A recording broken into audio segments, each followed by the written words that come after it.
Good evening and welcome to this edition of the Evening News for today, Saturday, December the 21st, 2024. I am Gerald Bryan. Thank you for tuning in. In the headlines, Vreed-en-Hoop SHOREBASE completed to be handed over to EXXONMOBIL in January. 17-year-old bandit shot dead during robbery on AUBREY Road. EDGHILL threatens contract termination if progress not made at CJIA'S admin building. And Venezuelan envoy LAUDS Guyana for treatment of migrants. Now for the news in detail.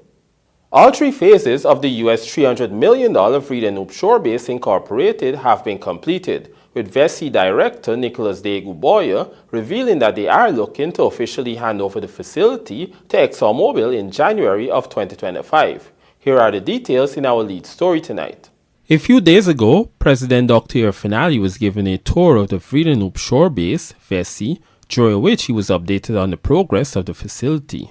For instance, it was revealed that phases 1, 2, and 3 of the project were completed in June, August, and this month respectively. In an interview with this newscast, VESI Director Nicholas de Gouboya, who represents National Hardware Guyana Limited, which is part of the local consortium developing the facility, gave further insights on the project. He explained that the facility is expected to be formally handed over to EXXONMOBIL next year, January. We expect to do a formal ceremony in January. The journey has been a very interesting one, and we've all learned a lot.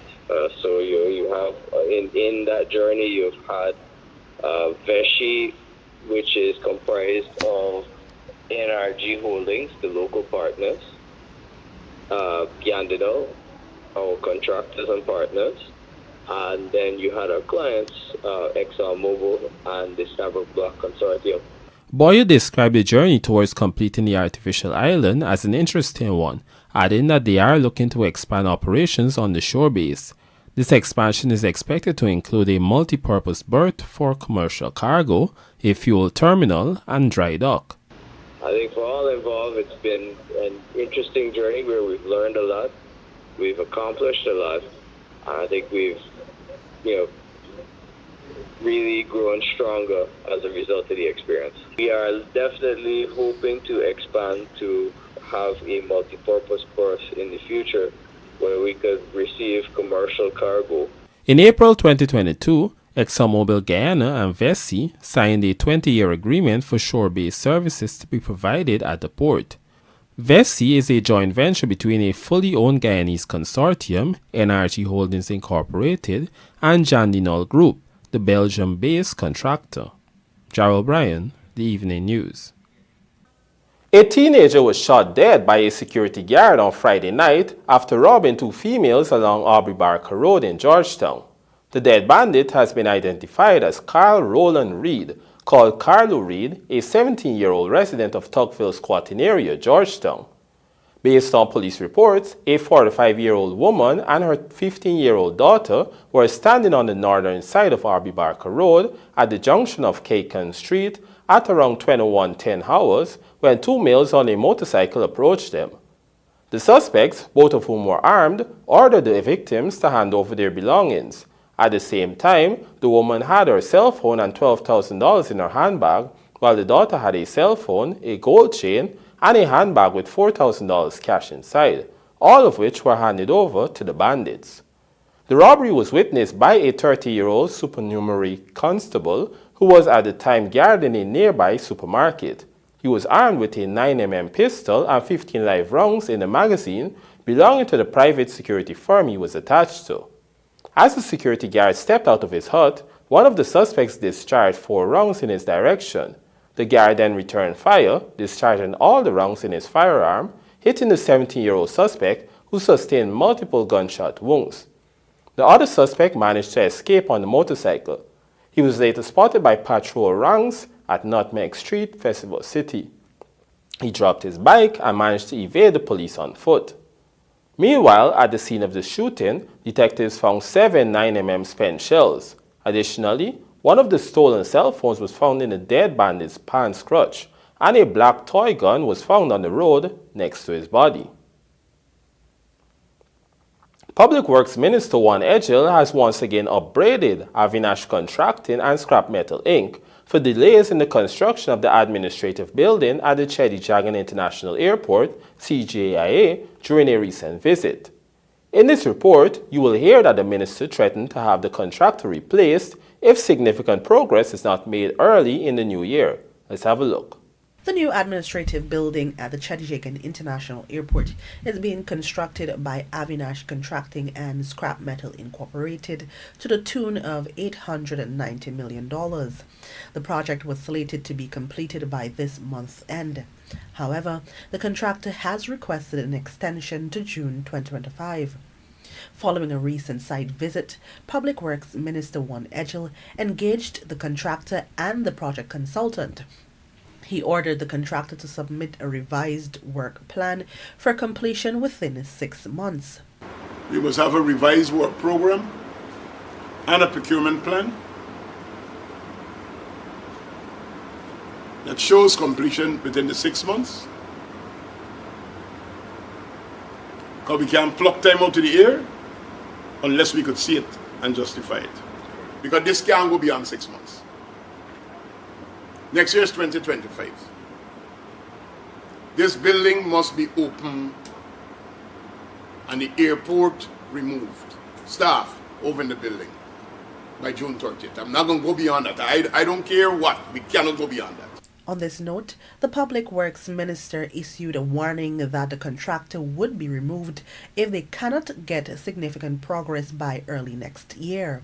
And if by the end of January, early February, we review and we see what warning signs that this is not going to happen, we have to remove the contractor and put somebody to get it finished.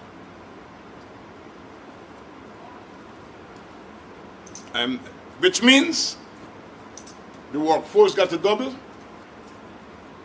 day and night work, the arrival on site of critical materials that we can be delayed, electrical, air conditioning, all of that. I am not going to take a time and then we come back that is not realistic. Because in that work program, I might be able to get the work done before June. If not, I can start nominating contractors to finish the work and pay them from your contract sum.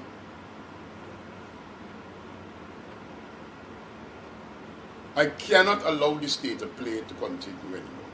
According to the Public Works Minister, the delays in the admin building have greatly affected the airport operations. The board is concerned about the slow progress and the impact that is happening on the airport because, as you're aware, they needed to free up the space where the staff is utilizing for other developmental works in the airport so that people could migrate over. The new administrative building will house over 300 airport staff when completed. Lawanda McAllister for the Evening News. The Guyana government has come in for high praise from its Spanish-speaking neighbor, which has expressed gratitude to Guyana for its support and treatment of migrants from Venezuela. Find out more in this report. During a recent engagement with Foreign Affairs and International Cooperation Minister Hugh Tudd in Georgetown, Venezuelan Ambassador to Guyana, Carlos Amador Perez Silva, took the opportunity to thank Guyana for its commitment to international humanitarian law and human rights law in its treatment in the migrants of Venezuela. He cited that Caracas is aware of the tens of thousands of migrants from Venezuela fleeing economic hardship, which he classified as economic migrants, and acknowledged the additional costs to the Guyana government to support these people. In response, Minister Tudd alluded to Guyana's national policy initiative, facilitated through the International Agency Coordinating Committee of Migrants from Venezuela, which provides humanitarian assistance and social support to the migrants. Currently, there are approximately 25,000 Venezuelans living in Guyana. Only recently, a number of Waro people from Venezuela traveled from Region 2 to Georgetown seeking help from the government. The group showed up at State House where President Dr. Irfan Ali, through his aide campaign, Lieutenant Colonel Earl Edghill, assisted them by providing hampers, meals, and transportation to return to Essequibo. The Warraos were eventually transported to Parika using a bus from the Ghana Defense Force. Whilst at Parika, they were fed and housed for the night before provided with breakfast the following day and then transported to Essequibo to return to their homes. The visit of these Warrao people to Georgetown had been widely publicized, and Vice President Dr. Bart Jagdeo has called out the Alliance for Change AFC for using them to gain political mileage. Coming up on the other side of the break, Guyana could earn between US $250 million to US $500 million from the GTE project. VP Jagdeo. Please stay tuned.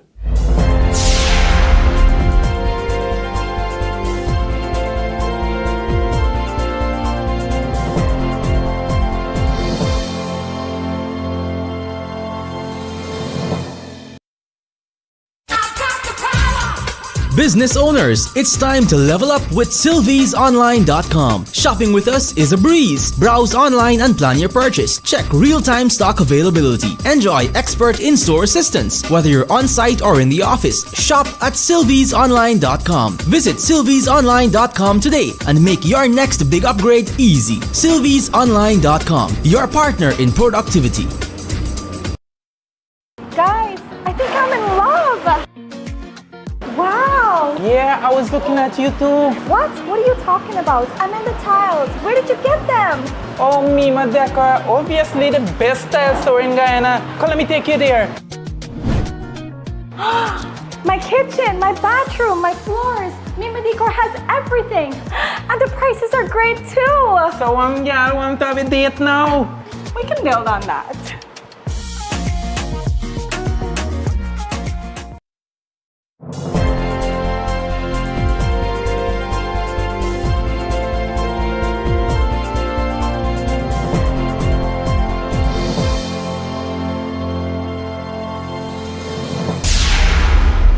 Welcome back. You're watching the evening news. The Guyana government anticipates that its model gas to energy GTE project could earn the country as much as US $500 million from savings when electricity prices are slashed by half and from the sale of the rich excess gas. Details in this report. The gas-to-energy projects includes an integrated natural gas liquid plant and a 300 megawatt combined cycle power plant at Wales, West Bank Demerara, utilizing the rich natural gas from offshore. When the power plant becomes operational early next year, it is expected that the high cost of electricity in the country will cut by half. According to Vice President Dr. Bart Jagdeo, this reduction will see savings to the tune of US $250 million per year. That is simply because we'll reduce electricity prices from 22 cents per kilowatt hour to 11 cents per kilowatt hour. So $250 million US per year in savings to the people of Guyana. The project will cost $2 billion. In 8 years, only from their savings, we can pay back for the project. However, Jagdeo pointed out that the liquids that will come when Guyana cleans the excess gas for products such as cooking gas or liquefied petroleum gas could be sold, and this will further bolster the country's earnings from the GTE project. The liquids alone that we'll get from the project, if we sell it at current market price in Guyana, the same amount of liquid would raise another $250 million US per year. That comes to us for free because when we clean the gas, that is the cooking gas and everything else. So it's a massive, we will see about $250 to about $500 million US a year of benefits from that because we now have free electricity. That's a huge sum of money. In the Stabroek block, some 7 trillion cubic feet of gas has already been found. At least $50 million standard cubic feet of gas are expected to be piped to the Liza field in the Stabroek block to the GTE project site at Wales. But only 40% of the 12-inch pipeline's capacity will be used for the Wales project. As such, government has already invited proposals for a second power plant and NGL facility to utilize the remaining pipeline capacity to bring the excess gas onshore. Trishelle Sobers, Evening News. A Region 6 East Berbice quarantine single mother, who along with her 3 children are living in a zinc shack, is finding it difficult to make ends meet. Our Berbice correspondent Andrew Carmichael tells us more in this report. Christmas is considered a time of giving and sharing, a time when many of us try to get new things for our homes, and for many, a period when a lot is wasted. However, there are those who yearn to have many of the things most of us take for granted. One such person is Yamini Bipot of Ordnance Fortland, Kanji Region 6. The 35-year-old mother of 3 can barely make ends meet, and many days there is nothing to eat. The current rainy season makes matters worse as she lives in a zinc shack with several holes in the roof and walls. She has been living there for more than 13 years. She moved there for betterment, but that was not the way things turned out. Life hard. So you just gotta work. We just work. When my daughter start going to nursery school, I start to work. And we used to live in a renting house and so. And we used to tell my husband that how long are we gonna live there? That we got to try to get our own place. And then the uncle end up and get this and give it to him. But the uncle end up come dead. And me and he end up walk and make this little house and live inside. And then he end up fall sick and come dead. So me alone end up and left with my children then. Previously, Bipat worked cleaning crabs and doing domestic work to make ends meet, but became pregnant with her 3rd child and had to stop working. Bipat says skyrocketing market prices has taken a toll on her income working at a Chinese restaurant for the past year. She says the money she earns is just not enough. On many occasions, she also has to share her home with reptiles. Rainwater seeps into the house, leaving puddles on the floor, and the reptiles such as snakes and frogs make the damp inside their home. Keeping her family safe from deadly intruders presents many challenges. Happily, she has won all of them to date. When I work, I just save me a little bit money. I have been hard concrete and so. But I just save mud that's there, so I save my money and my concrete this. But still, when a rain falls, snake and so just go in the house. When my husband been leave, either buy things to start build a house, but either can't get it, no the title for do nothing because the uncle dead and he had to pay. They said that you got to wait for a couple of years after, and then the years done, and plus my husband end up come dead. Despite all of the adversity, Bipot says she tries to ensure that her children are happy. Although just living in an old zinc shack, she keeps it clean, but the woman says she still has a longing. The only thing that we need is a house. We need a nice house. What would that mean to you? And that gonna make me happy because years I live inside this. Bipot can be contacted by telephone number 641-9145. She says assistance in building a new house, renovating her current home, or receiving other forms of support will be greatly appreciated. For the Evening News, Andrew Carmichael. Local pet grooming company Paws and Claws, now in its 2nd year of business, is experiencing a jam-packed time during the Christmas season and has expressed a strong commitment to supporting animal welfare. Michael Henry joins us with more. For the Christmas season, we have been pretty busy. We have been booked out all the way to the 28th, and we have been overbooked for every day all the way up to that. That was Travell Blackman, co-owner of Paws and Claws, during an interview with the Evening News. Paws and Claws, a well-established business in Laceytown, Georgetown, meets the grooming, trimming, and accessory needs of local pets. In the height of the bustling holiday season, this newscast caught up with Blackman as scores of dogs were being groomed. Blackman relayed the story behind the creation of this business whilst giving an insight into the hefty process of grooming dogs. Prior to Paws and Claws, whenever you wanted anything outside of essentials, most time we would have had to go to online to purchase whatever that was.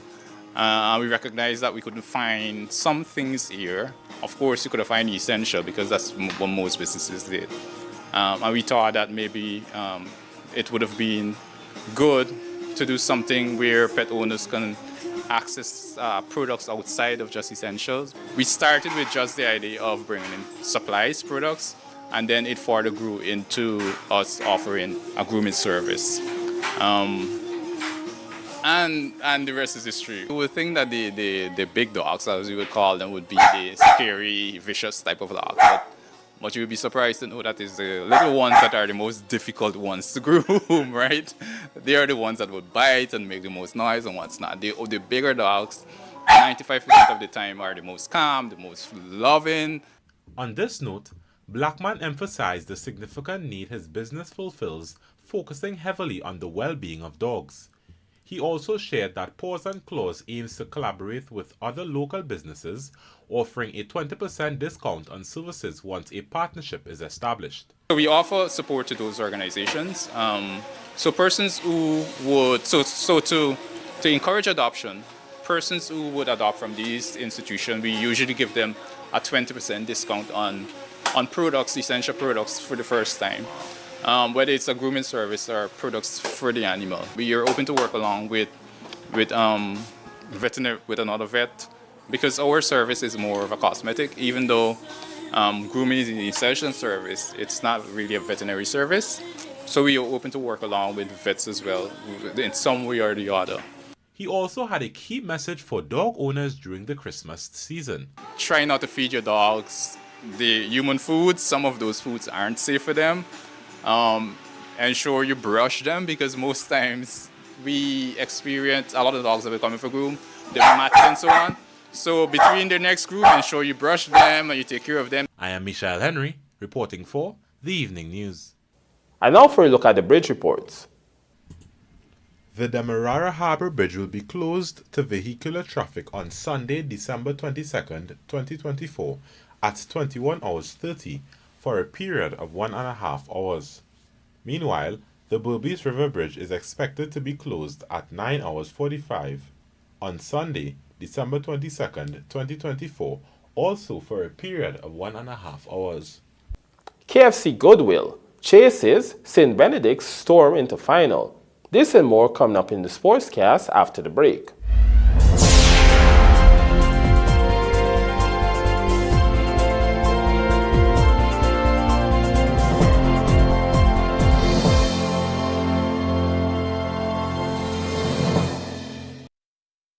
Looking to bring your dream home to reality? Or simply taking on a home improvement project? Then National Hardware Limited is where you should start. Let us put that touch to your home.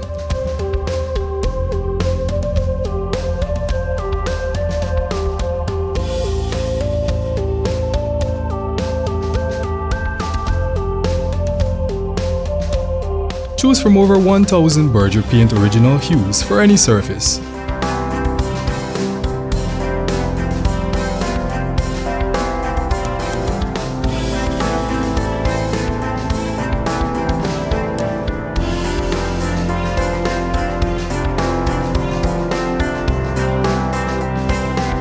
We are known for our trusted brands such as Westinghouse, Philips, Sadco, Rubbermaid, Pyrex, Gibson Home, and so much more. National Hardware Limited, your do-it-best store. Located in downtown Georgetown and industrial site Rhymeville.